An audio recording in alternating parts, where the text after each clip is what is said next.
Today is a special day. This is the 80th anniversary of the Railway series, aka the book series that Thomas & Friends is originally based on. Over the years, these milestone anniversaries have been celebrated in many different ways. For the 50th anniversary, the book titled The Thomas the Tank Engine Man was released, Season 3 of the show aired, and they released some special edition merchandise. We also have the 70th anniversary, with Mattel releasing two of the greatest films of the franchise, those being The Adventure Begins and So Does Legend of the Lost Treasure respectively, alongside Season 19 and loads of special merchandise. But today, I want to look back on the movie made for the 60th anniversary of the show, and one that most fans don't really like. I'm of course referring to the 2005 film, Calling All Engines. Now this is the only Thomas movie I watched growing up, so I do have a bit of a soft spot for this film. So being as unbiased as possible, I will try to cover everything here. The good, the bad, and how I think it stacks up against the other films. Let's start at the very beginning.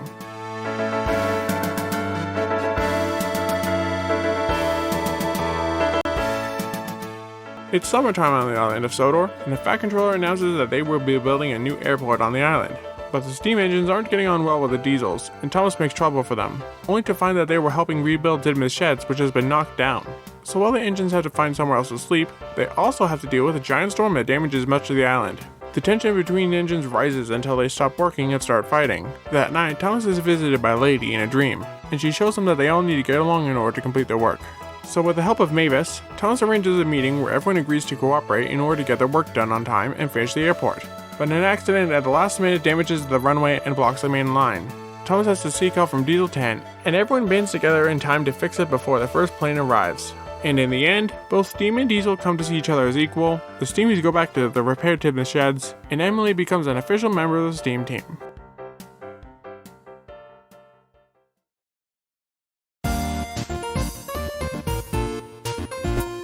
There's a lot I like about this movie. Firstly, the model work. Really the biggest highlights here were the storm sequence, especially the bridge collapse. But I also want to mention the scene following the aftermath of the destruction, the bridge repair, and some of the opening shots as well. There's also the deleted scene with the windmill destroyed. Something I only really noticed on this rewatch was Diesel 10's claw Pinchy. It moves a lot more here than almost any other point in the series, and I can only imagine how much fun it would be to control his prop from behind the scenes. We also get some good world building. This is the first time we see the Sodor suspension bridge, which becomes a mainstay throughout the rest of the show. We also see the airport built, even though it's not seen again until season 10. Come to find out, this is actually commonplace in the series, as a season following a movie would often wait on or avoid using characters or places to prevent spoilers for those who hadn't seen the film yet.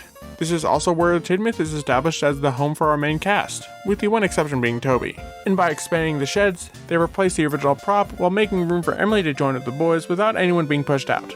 You hear that, Mattel? Without anyone being pushed out.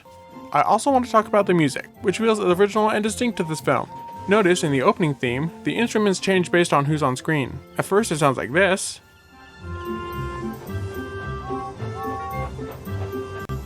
But when James comes on screen, they have the instruments match his theme.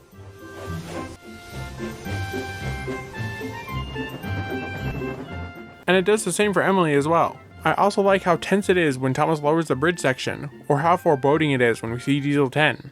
We also have 3 new songs. Busy is catchy and fits how everyone is rushed off their wheels with the airport's construction on top of the summer holiday traffic. Trying shows a rivalry between Steam and Diesels, and how each tries to outdo the other. It also reminds me of what Diesel said to Mavis back in season 3. Depend upon it, Mavis. Anything steam engines can do, we Diesels can do better.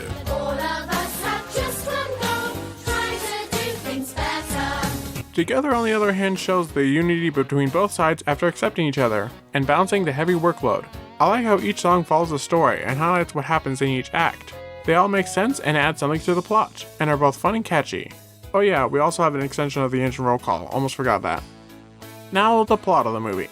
Most fans will tell you that the story is too dumb or talks down to kids. I'm guessing this is mainly due to the learning segments, which I'll talk more about later, but I personally think this is a solid story right here. We have a clear 3-act structure, the first being the establishment of Steam versus Diesels and Thomas taking his pranks too far.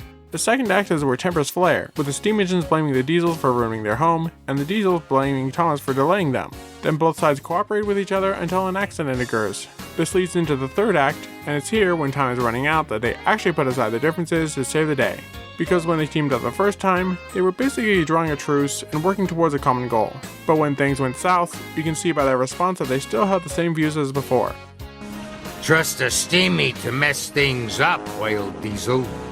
The Diesels were very cross. They had put up with stinky steam engines all day. It's here when Thomas has to admit that the Diesels are just as, if not more useful than steam engines, by asking Diesel 10 to help. Only then did each side see that the other wasn't as bad as they had come to believe. I also like this little side plot going on with Gordon in his tent.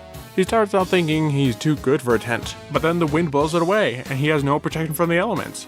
And in his dream later on, he's covered in a playground instead, making him feel grateful he has a tent. And only when he appreciates what he's got that he goes back to Tim's sheds and is the only one upset about it. This whole thing has really nothing to do with the plot and was just played for laughs. Now I want to talk about the most significant characters here. Thomas, to start off, is the main character we follow, and honestly, I think he's well written here. Much like his Season 1 self, he's quick to play tricks on Diesels when they offend him, only to see that his actions have massive repercussions by delaying the airport's construction and Tidmouth being destroyed. In the end, he has to learn to be the bigger person and to do what's right when it matters. Meanwhile, Diesel is the main engine Thomas butts heads with over the movie, and is dead set on proving the inferiority of steam. This is very much in character for him, as he won't stop saying how strong he is, or how he wouldn't need any help, not like Thomas. And when he sees the opportunity, he plays a similar trick on Thomas as he did to Ari and Bert by ramming his flatbed. He's also the Diesel we see most often in the big fight scene, which makes sense with how many enemies he's made over the course of the series. I also want to shout out Mavis, who helps Thomas bring both sides together. Since Thomas has connections by working on the same branch line as her being the first one for him to go to for help makes sense. And having her be the nice Diesel adds up, as she hasn't really been antagonistic before. The worst she actually intentionally did was step out of line and ignore Toby, but she never really had anything against steam engines. Mavis liked Percy, but she still wouldn't listen to his advice. Emily also got some good development here. She was raised from significant side character to the new 8th engine of the cast. This works because it was developed slowly over time. She was introduced to us in Season 7, before she becomes more prominent in Season 8, and finally joining the others in Tidmouth's sheds here. And having Thomas stay in her shed for a while prepared her for this big change, as she warmed up to being with others over time, and missed his company when he left. We also have the returning Magic Railroad characters, those being Lady and Diesel 10. I mean, Splatter and Dodge were left out, but they shared props with Ari and Bert, so technically they are in this special? I think most people tend to get Lady mixed up here, as they assume she's just some special mountain engine who works with the Scholarly Railway. I, on the other hand, have always seen her as more of a mystical engine, who helps characters in their time of need. She visits Thomas in a dream to show him the better way and get things back on track, sort of similar to someone like Avatar Roku helping guide Aang. This is also supported as we see Rusty in his Season 4 prop, but he does not speak. Rusty himself is not here, but Lady is instead using the form of someone Thomas knows as he last saw them as an example of cooperation. Which makes sense, as the last time Thomas saw Rusty, he was using his original prop. At least, that's how I see it. And finally, Diesel 10. In the lead up to this movie, it was made very clear he was going to have a big role, as evident by all the promotional material. And hot take incoming? I think this is the best portrayal he's ever had. Now wait a minute, put down your pitchforks and torches, let me explain. He always appears when Thomas has some significant moment with the Diesels. He sees him after hearing the Diesels have special jobs, he saw him during the feud, and when he has to rally with the Diesels. And every time, Thomas is afraid to confront him. And only when he's the only one who can save the day, Thomas puts aside his prejudice and admits that Diesels can be just as, if not more useful than steam engines. Do you see what I'm getting at here? Diesel 10 represents Thomas's prejudice against Diesels. When they have an important job or show that they can be as good as the steam engines, Thomas sees Diesel 10 and runs away. Thomas wanted to tell Diesel 10 about the meeting, but as he got closer and closer, Thomas got frightened, and he puffed quickly away. He was sure Diesel 10 would never work with the Steamies anyway. He's denying any notion that Diesels are his equals. Only when there's no other option than to have a Diesel save the day does he stop running from the truth, and both sides finally come together and become friends. I also want to bring some attention to what Diesel 10 as a character does this whole time. He's not really being antagonistic towards the steam engines. When they start fighting, he's strangely absent. He's just off on his own, doing his own work and enjoying it. He only shows hostility to Thomas because he knows how he's been treating the Diesels. I like that he had no problem helping Thomas, but wouldn't do it until he said Diesels were superior. Also, this is the only time his claw really makes sense. In Magic Railroad, he's essentially running around with a weapon drawn and intending to scrap Lady. This can't be legal. It's like running around in public with a gun and intent to murder. And in the CGI series, it's basically just some hand. But here, it makes sense to use it to clear fallen trees and load scrap. This is the kind of work these claws are meant to do in real life on excavators. If you still think Diesel 10 has no purpose in the film, or is portrayed badly, I don't know what to tell ya. Hey, I just noticed while writing this that of the most significant characters, we have an even balance between male and female. On one side we have Thomas, Diesel, and Diesel 10, and on the other we have Mavis, Lady, and Emily. Both genders are equally represented and it's not shoved down our throats. It also balances out one side being Steamies and one side being Diesels. One last thing I'd like to bring up before we move on is the number of engines we see here. Most people will say that, the title calling all engines isn't accurate, because we technically don't see every single engine. Is this you? In reality, most of the engines are present. In fact, here's every single engine we see in the film.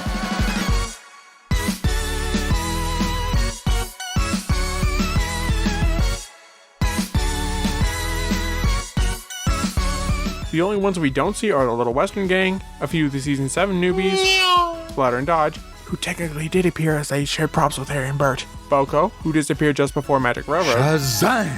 and most of the Scarlet engines who returned the following season. And really, what's the point of all this? I don't think that any of those characters would have added much of anything to the plot. You can't have Boko, cause Daisy's here and they share parts. And in the show itself, the only Little Westerner who actually had beef with Diesel was Duck. But Diesel was going up against Thomas, so no room for him there. Unless you use some random stock footage, I don't think adding the other engines would make sense.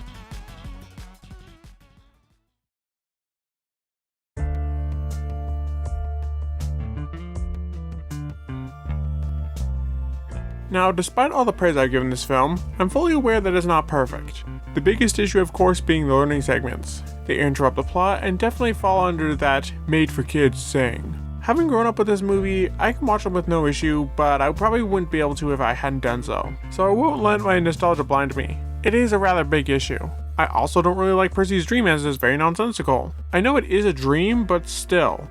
And as a 60th anniversary commemoration of the books, it has very little to do with that series. It would have made more sense if they had this appear as a random special, or even a Magic Railroad anniversary special. I also have a few other nitpicks with the film. For instance, Percy wants to see an airplane this whole time, but he used to work near an airfield, and has seen Tiger Moth and Harold many times. In fact, Percy is probably the worst character they could have used for this. Also, why is there such a huge shipment of bananas at the docks? I mean, I guess it could make sense with the holiday traffic. Or actually, wait a sec, I've got it. This ties Thomas in with Hugs even more. Izzy Ghostmas must have brought that huge shipment. It all makes sense. Nah, I'm just kidding. That would be funny though. To cap off, there's also some poorly chosen footage here.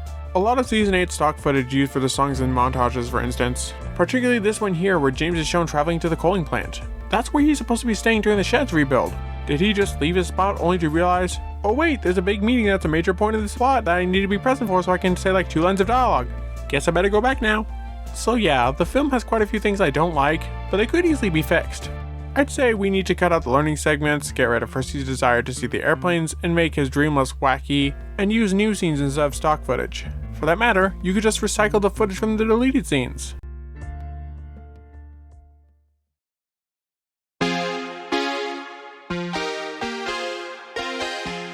So now that we've covered all that, how does this film stack up against the rest of the Thomas movies? Well, I certainly think it's better than Magic Railroad, Misty Island Rescue, Day of the Diesels, and Big World Big Adventures, but not as good as the likes of Blue Man Mystery, Legend of Lost Treasure, or The Adventure Begins. Those last two in particular being their own anniversary specials.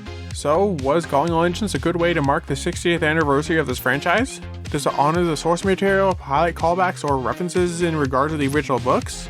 No. Not by a long shot. Not remotely. As far as the anniversary specials go, it doesn't hold a candle to the 70th celebration. But as a standalone movie, I still think it's pretty good. But people spend so much time highlighting all the bad parts that they don't really give the rest of the movie a chance. Which I find funny, as that's what most of the world does with the entire franchise in general. And that's why so many people will write off the show as generic garbage made to sell toys. And in doing so, they don't see the heights this franchise has reached. All that sheer effort put into filming, the characters writing, the score, and the stories that made Thomas one of a kind. I'm not saying you have to agree with me, you're entitled to your own opinion. But what I am trying to do here is shed some light on why I enjoy it, and hopefully show you something you haven't thought about before. But now that I've had my say on the matter, it's your turn now. I'd like to hear what you think of the film, and if you haven't watched it yet, I recommend you give it a chance and go in with open eyes. Anyways, that's going to do it for this video. Thank you all for joining me on this special occasion. Now if you'll excuse me, I'm going to see what the rest of the fandom has been cooking up for the celebration. See you next time, and as always, stay really useful.